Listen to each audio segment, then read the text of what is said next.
So they told you that you grew up. And they told you that the colors in your life faded because you became too realistic and responsible. Guess what? They lied. The world did not lose its magic. We just lost our ability to access that frequency. Okay, think back to how you felt as a kid. The world felt heavy with possibilities. A rainy afternoon was not a bad weather, it was an atmosphere. A walk through the woods was not mere cardio, it was an exploration. Now, look at our lives. Most of us spend our days in what I call the grey world, trapped in a loop of notifications, brain rot content, and a quiet sense of exhaustion that even a sleep can't fix. Let me tell you one thing. You are not nostalgic for the past. You are homesick for a version of reality where you felt like you truly existed in the present. I'm here to tell you that that world exists still right here. You just need a system to find it again.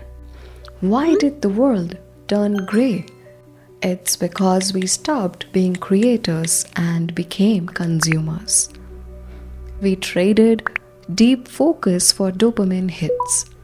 We traded our inner peace, that inner sanctuary, that private space of imagination for a digital hive mind that demands our outrage and our attention 24/7.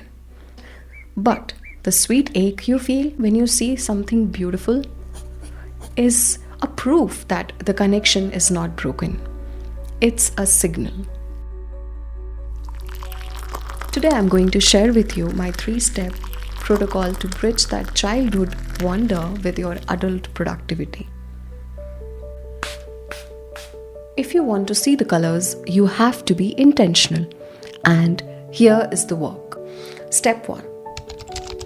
You need to build your focus sanctuary. It's like a place where the grey world is completely dead. The world steals your color through your phone. You need at least 1 hour a day where that grey world is completely dead to you. Yes, you put that phone in a box, put it in another room. That music, the podcast, turn it down, turn it off. Really. And simply sit with a task. Just you and a task that requires your soul. It could be reading a physical book. It could be sketching, doing art, doodling, reading some lines from a poetry that you like. Okay? Or just simply sit in silence. Simply silence and that present moment with yourself. If you don't wall off your attention, you will never see the gold. Step number 2, start an analog archive. Stop taking notes on your phone.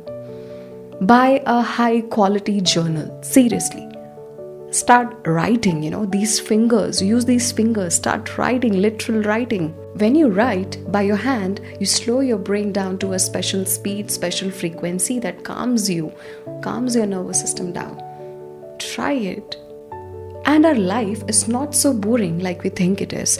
Because if you really observe the life around you, the situations, the events happening around you, you would know.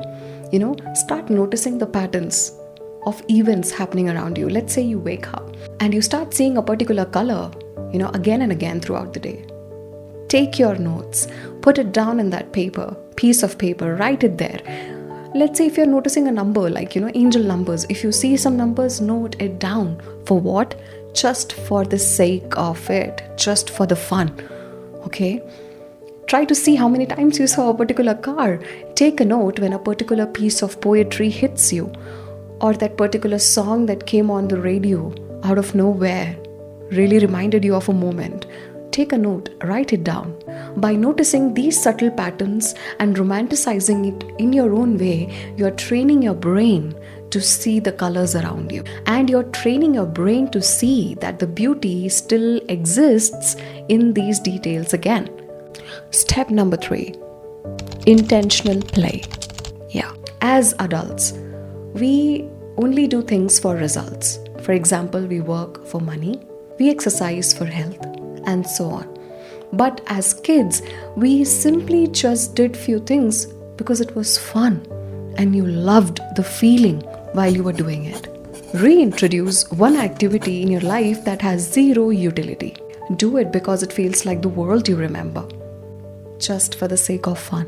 This is not about escaping reality. It's about mastering it. I call this the high-level balance. You still have to be professional. You still have to be disciplined and productive. But you do those things to fund your inner sanctuary. You work hard in the mundane world so you can afford to live deeply in the vivid world. You become so structured that the grey world cannot touch your spirit. You work in the grey to live in the gold. The world you remember as a kid is still here.